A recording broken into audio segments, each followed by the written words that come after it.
Bueno, mi querido tocayo, es un gusto verte después de estas lunas, ¿no? Entonces, en realidad acá tenemos un auditorio que más que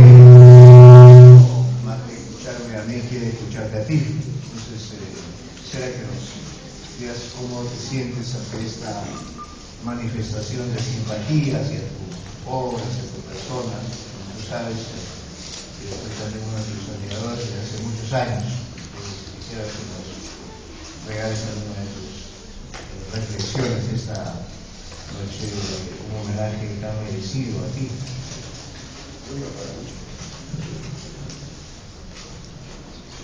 Para mí ha sido una sorpresa aquello del homenaje, y la sorpresa ha sido mucho más intensa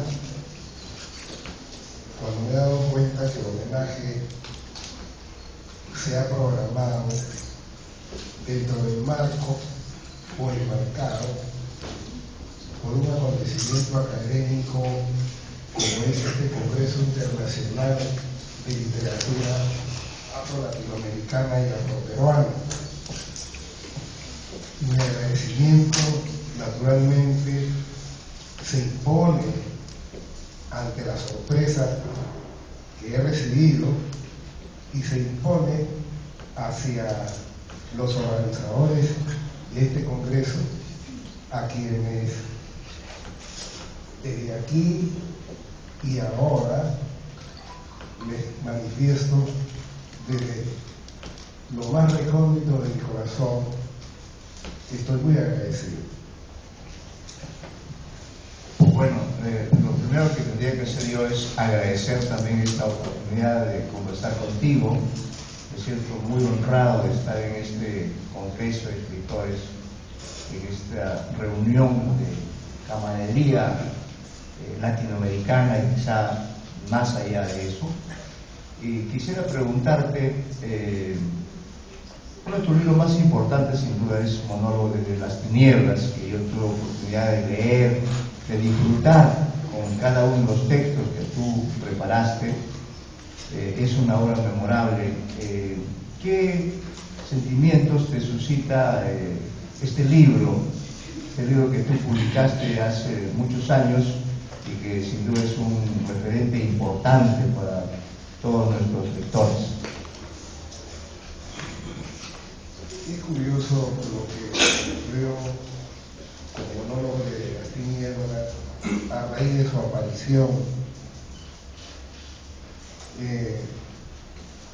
Como si la aparición de Monólogo de las Tinieblas el año 75 hubiera convocado a los críticos literarios de nuestro país. Empezaron a aparecer comentarios elogiosos sobre este conjunto de cuentos. Se habló en esos momentos de que se traía a la narrativa peruana un personaje que había sido marginado o tratado, en el mejor de los casos, tangencialmente dentro de la narrativa peruana. Y que entonces, como Monólogo de las Tinieblas, podía tenerse una imagen literaria,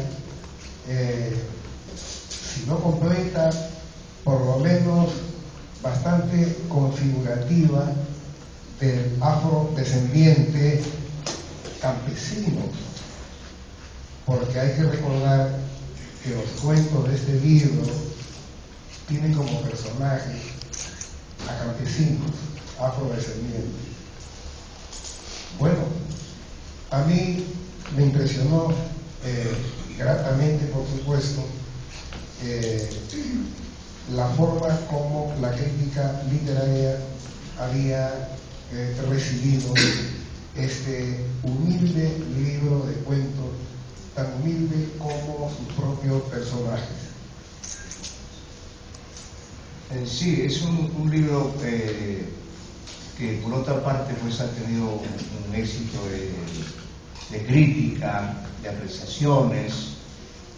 Yo recuerdo haber participado ya hace algunos años en una mesa que, si no recuerdo mal, estuvo ahí Milagros Carazas, que está presente, también estuvo Carlos García Miranda, creo que ahora anda por España, estuvo también otro joven, olvidado el nombre, un samarquino, y estuve yo. Bueno, cada uno de nosotros dio un testimonio, una aproximación a ese libro, y lo que yo recuerdo, lo que me quedó grabado de ese encuentro contigo, no sé si tú lo recuerdas también, pero lo que me quedó como una imagen, y por eso ahora te lo pregunto, es que en aquella oportunidad, creo que con razón, manifestaste que sin duda ese era un libro importante en tu producción literaria, ¿no?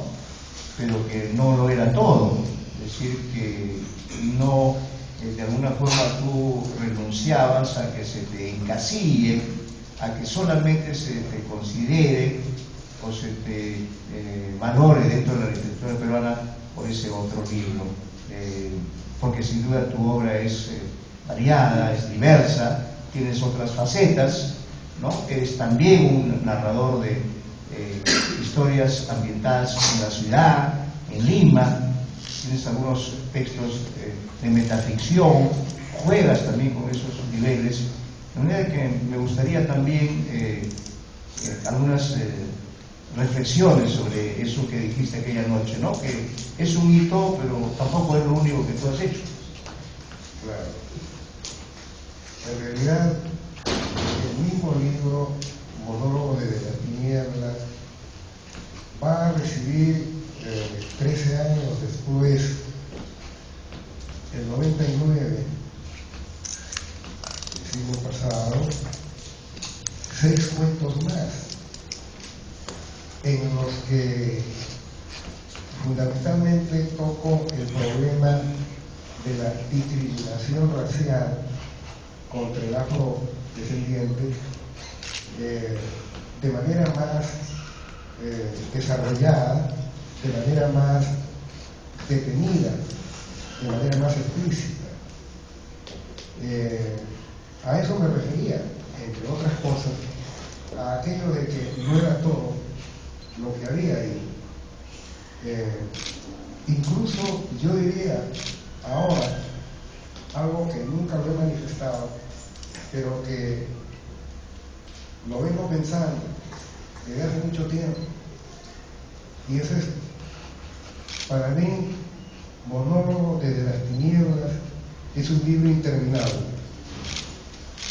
Puede recibir, de mi parte por supuesto, más cuentos y por lo tanto crecer en volumen y probablemente enriquecer la imagen que ya se ha ganado este libro. Eso de un lado. De otro lado, yo tendría que decir, respecto de aquello que no es todo Monólogo desde las Tinieblas, que me he sentido convocado, me he sentido inquietado, conmovido por otros hechos de nuestra realidad que me han permitido escribir libros diferentes, siempre sin salir de ese marco de la narrativa breve como es el cuento. Y es así como el año 88 publiqué un libro de cuentos con el título de Historias para reunir a los hombres, en donde no existe ninguna referencia al universo cultural, al universo de provincia, como sí existe en Monólogo de las Tinieblas. Este libro, Historia para reunir a los hombres, es un libro que sus historias pueden acontecer en cualquier ciudad del mundo, siempre y cuando en esa ciudad del mundo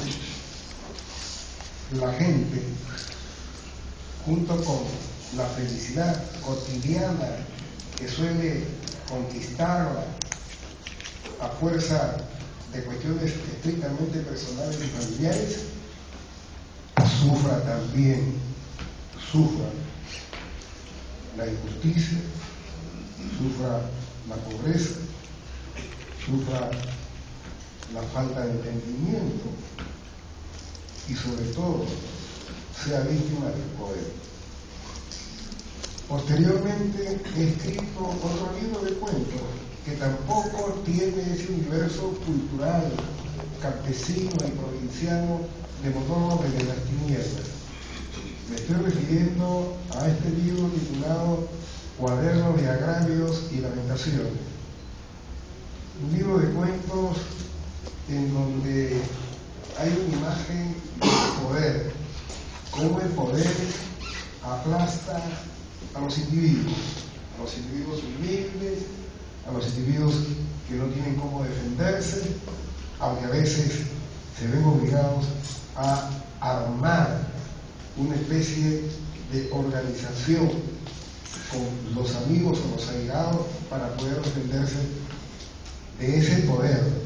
Un poder que incluso se puede ver ya no solamente pues en la política, en quienes ejercen los cargos políticos, cargos públicos, sino también hasta aquellos que realizan una labor en la cual probablemente no se sospeche que puede haber un poder que se quiera ejercer con arbitrariedad.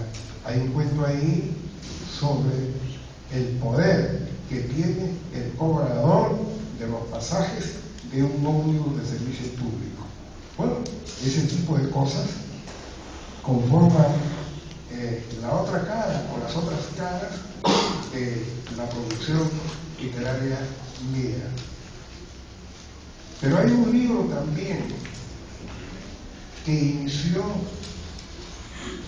el ámbito campesino, el ámbito rural, el ámbito de provincia y por lo tanto el ámbito de los personajes campesinos. Me refiero al primer libro, Los Ermitaños. Es un libro que trabajé bastante tiempo, pero mientras fui estudiante universitario, publiqué algunos de esos cuentos en un suplemento dominical de un diario muy conocido de aquí de Lima, y finalmente 2 años después de haber egresado, escribí 2 cuentos más con los cuales hice una cifra cabalística, como es el número 7, ¿no? El número 7, para publicar mi primer libro de cuentos. Digo cifra cabalística porque parece que el número 7 tiene mucho atractivo, ¿no? Hay antologías de cuentos solo con 7 cuentos.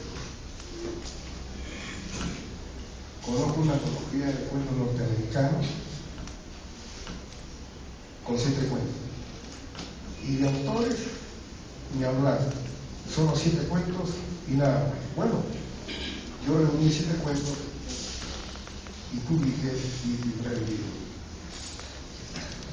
Pero en mí la creación narrativa no se ha agotado.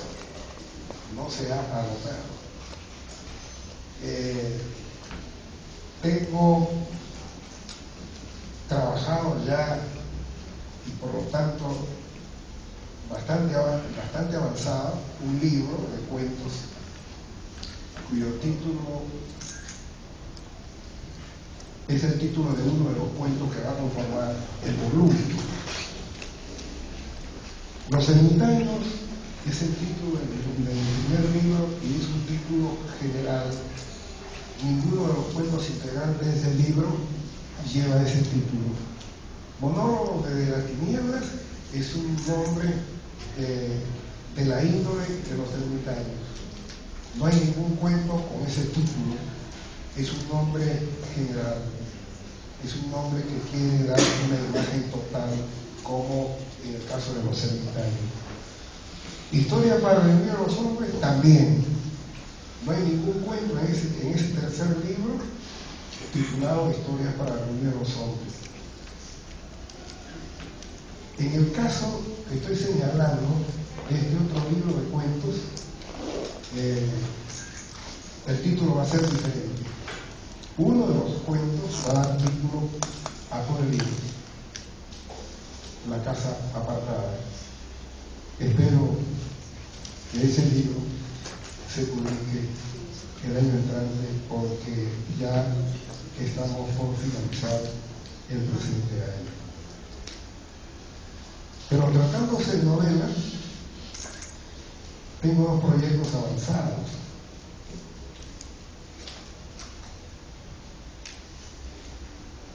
El centro de la historia de una de esas novelas es un prostíbulo de provincia, y el título de la novela ya está acordado con mi otro yo. Nadie me va a discutir, se lo revelo a ustedes, pero les advierto que no lo voy a cambiar. El título es Marlene era el prostíbulo. Es sobre un prostíbulo de provincia y sobre la reina de un prostíbulo. El lenguaje de algunos de los personajes, sobre todo de un personaje central, es el lenguaje que a mí me encanta, el lenguaje de provincia, aquel lenguaje que no pertenece a la persona culta, y que está, en este caso, no es un lenguaje campesino, es un lenguaje que se puede encontrar en las ciudades de provincia, no dentro de la ciudad, sino en las afueras de la ciudad, entre el campo y la ciudad. Ahí también, entre el campo y la ciudad, hay una modalidad de habla que tiene algo de campesino y algo de citadino. ¿Conocen esa modalidad? Bueno, si no la conocen, tendrán oportunidad de conocer esa modalidad cuando se publique Marlene era el prostíbulo. Y finalmente, hay un proyecto también avanzado, como el que acabo de mencionar, y que es sobre la vanidad del artista en general, literato, pintor, dramaturgo, etc. Y en realidad es una radiografía, por decirlo así, que surge a través de un diálogo entre un poeta de provincia, un poeta de la ciudad, pero que se encuentra en provincia, y un perro, que la literatura se puede hacer lo que uno quiera, con tal que no sea gratuito, con tal que tenga una intención, es válido, según me parece. Y un diálogo en la madrugada, y la novela se llama Perro con poeta en la taberna.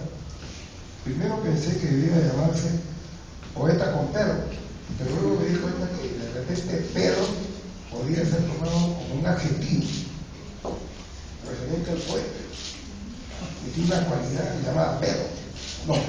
No quería referirme a eso, sino un perro real y concreto. Entonces, un perro que dialoga y que conoce mucho de la literatura, mucho de los recovecos que se dan en el mundillo de los intelectuales y los artistas, con la vanidad correspondiente, y es un raje tremendo en la madrugada al borde de los tragos correspondientes. Bueno, eso es lo que tengo hasta el momento. Yo espero que estos tres proyectos, dos novelas y un libro de cuentos, La casa apartada, puedan culminarse cuanto antes para darlos a conocer. ¿Bien? Me disculpan ustedes que la pregunta que me ha hecho mi tocayo me haya permitido extrañar de esa manera. Bueno, está muy bien, porque entonces mi tocayo va a incursionar también en el género de la novela. Y creo que eso va a permitir que su obra pues crezca, tenga una mayor atención, porque Antonio Manuel Ronceros es un escritor, yo diría, de raza, un escritor nato, y una de las claves que nos da para entender su obra es que en muchos de sus relatos efectivamente él hace una mirada muy crítica del poder. Y yo recuerdo haber estudiado unos cuentos que precisamente el tema es ese, ¿no? Y lo incorporé dentro de un estudio al lado de otros escritores cronológicamente menores que Galvez Ronceros, pero con esta idea de que uno de los renovadores del cuento peruano es Antonio Galvez. Está permanentemente creando, permanentemente experimentando. Quizá es muy riguroso, muy estricto con lo que escribe, porque durante muchos años él ha sido profesor en el taller de narración de San Marcos. Y quisiera, sobre todo porque acá hay muchos jóvenes talentosos, creadores, se ve en las caras, que nos cuentes un poco la experiencia allí, mi querido tocayo. ¿Qué rescatarías tú de esa tu experiencia muy rica de profesor del taller de narración? ¿Qué nos puedes contar en plan de confesión sincera? Bien. Cuando aún no era yo profesor de la Universidad de San Marcos, solía reunirme con otro narrador, con Pepe Bravo, José Bravo Amézaga, novelista, y soñábamos en realidad con un curso de taller de narración. San Marcos no tenía taller de narración. Nosotros no le llamábamos, en nuestras conversaciones, Pepe y yo, no le llamábamos taller. Hablábamos de un curso en el que se enseñara a los participantes a escribir cuentos. La palabra taller no existía en nuestro vocabulario respecto de lo que posteriormente fue en San Marcos. Y una especie de sueño se cumplió, porque Pepe Bravo y el de Agua llegamos a ser profesores del taller de narración de San Marcos. Nosotros yo diría que nosotros empezamos el taller porque el taller nació antes que nosotros nos hiciéramos cargo, pero se frustró ese nacimiento. No estábamos nosotros, se creó el taller de narración de San Marcos, pero no funcionó, y no funcionó porque no iban los alumnos. Esa es la verdad.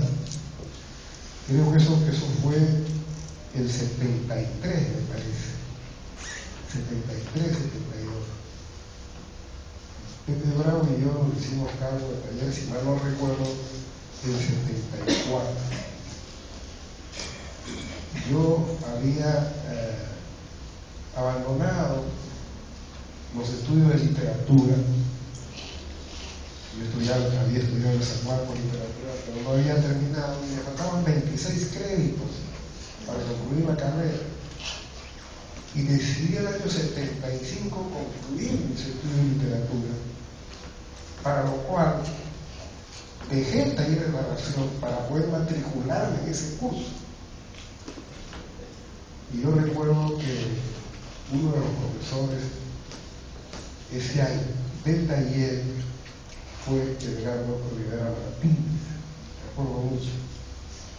Bueno, yo era profesor del departamento de lingüística, yo dictaba un curso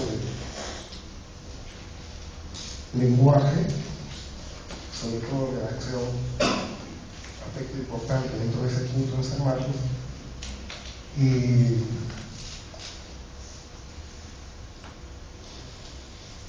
completaba mi carga académica con el taller de narración, pero tuve que completar mi carga para poder matricularme en ese curso. Y recuerdo que cuando yo era alumno de ese curso, yo me la pasé casi todo el semestre sin hablar nada, sin intervenir en los comentarios, en los debates. Y lo hice porque yo tenía la impresión, de repente yo estaba equivocado, de repente, pero el hombre a veces pues prejuzga, ¿no? Y da el paso adelante, pues, ¿no? Habiendo prejuzgado, creyendo que está caminando sobre la verdad. No opinaba nada, porque yo pensaba que yo veía las cosas en los cuentos correspondientes que examinábamos en cada una de las clases, veía cosas que mis compañeros de estudio no veían. Probablemente yo era exagerado en eso, pero el hecho es este, que por esa idea equívoca, probablemente digo, no dije esta boca es mía, no hablaba absolutamente nada. Bueno, alumnos de ese taller, recuerdo sus trabajos, más debido al empeño de ellos que a lo poco que nosotros les entregábamos. Una experiencia muy interesante. Y cuando por alguna razón yo tengo que poner por escrito ese mérito de haber sido profesor del taller de narración en San Marcos, yo soy muy cuidadoso. Nunca dejo de decir que he sido co-director del taller de narración. No director, porque los talleres en San Marcos siempre tienen dos profesores que trabajan conjuntamente. Taller de poesía, el taller de teatro, no sé si se habrá creado últimamente de crítica. De crítica literaria. Co-director del taller de narración. Una experiencia muy interesante, muy interesante.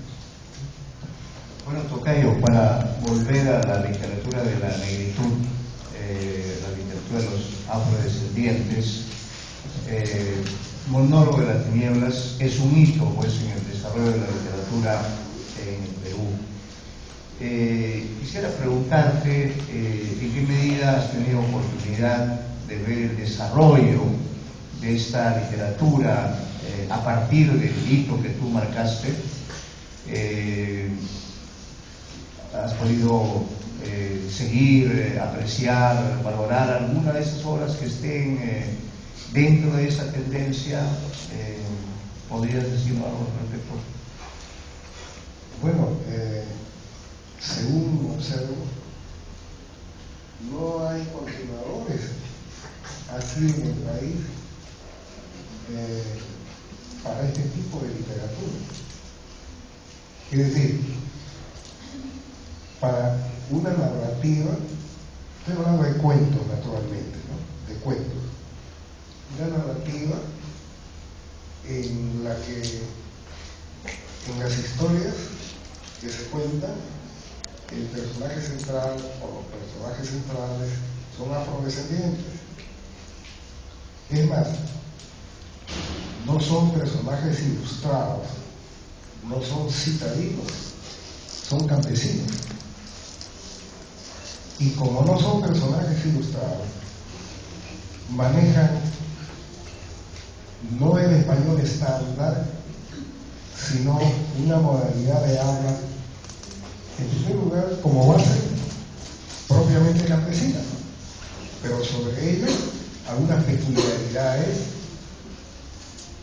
que diferencian a un campesino de otro campesino.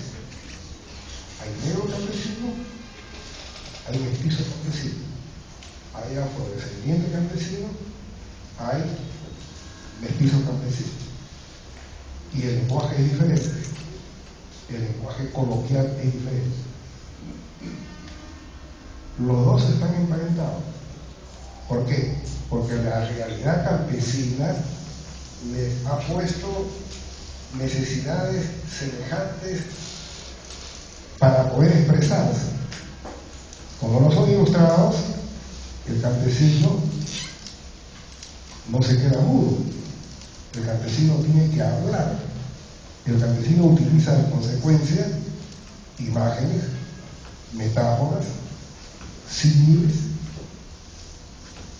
que para mí realmente son una delicia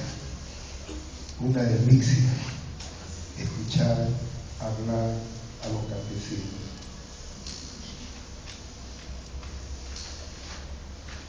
Para hacer este libro, yo me planteé algunas cuestiones vinculadas con el personaje.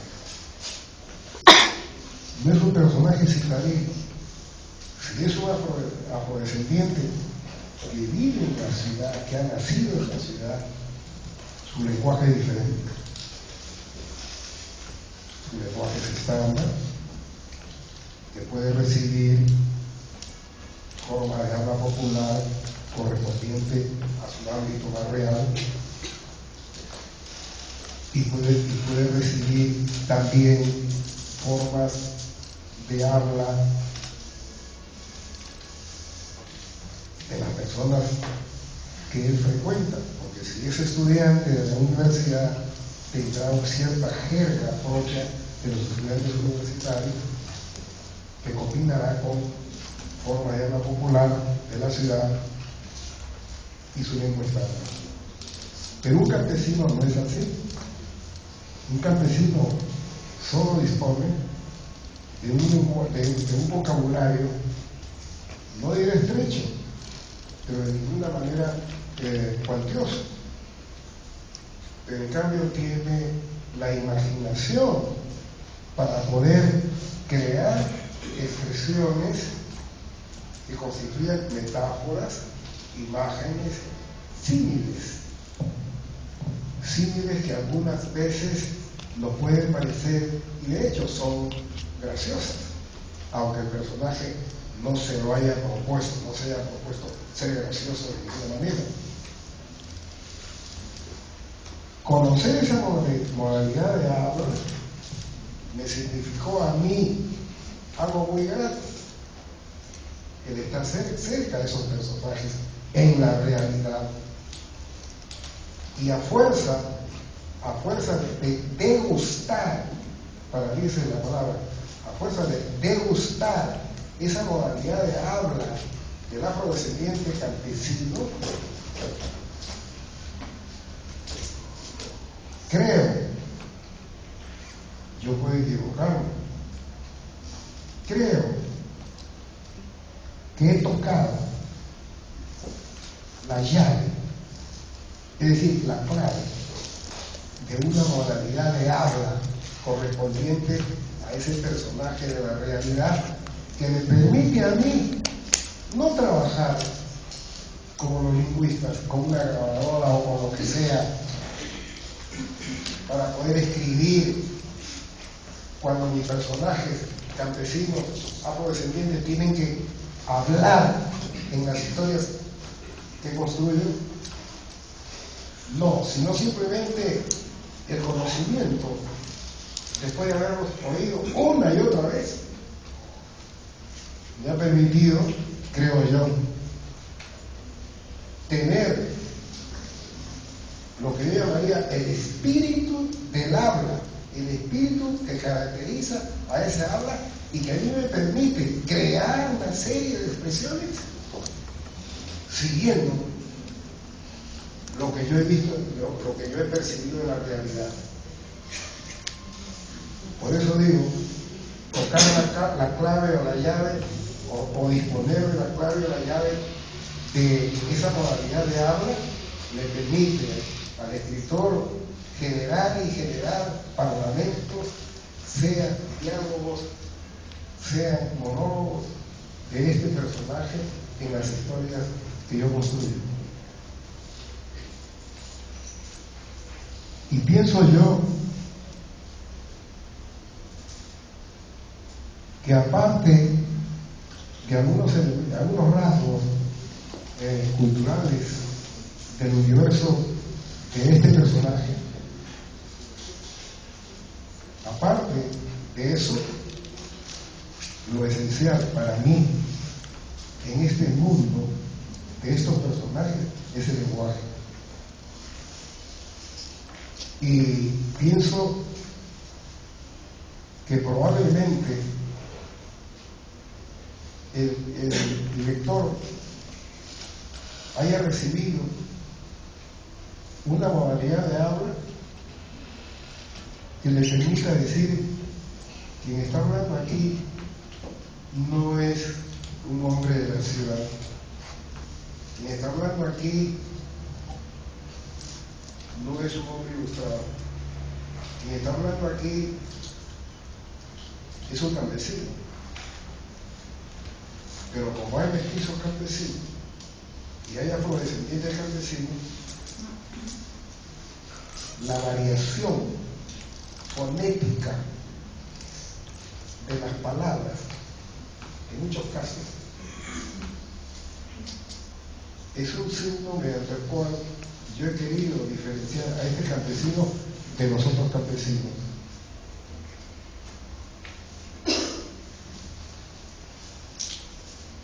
El asunto es que cuando se lea una historia con estos personajes, uno diga: ajá, este personaje es afrodescendiente. Bueno, me propuse eso y probablemente en parte yo lo haya logrado. Una pregunta más. Bueno, yo creo que efectivamente toda gran obra literaria al mismo tiempo crea un gran lenguaje, ¿no? Arguedas, o por ejemplo el Martín Fierro, ¿no? Es decir, la visión del mundo, los personajes, la historia están contados en un lenguaje que el lector retiene, que el lector recuerda. Y creo que eso es lo que ocurre con la prosa de Antonio Gálvez Ronceros. Es una prosa que remite a la oralidad, a esa oralidad del mundo campesino, como ha dicho él, pero ese campesino que tiene en su visión del mundo elementos de procedencia que vienen del mundo africano. Ahí creo que también está el mérito, ¿no? En ese trabajo fino. Se siente allí el lenguaje de estos personajes.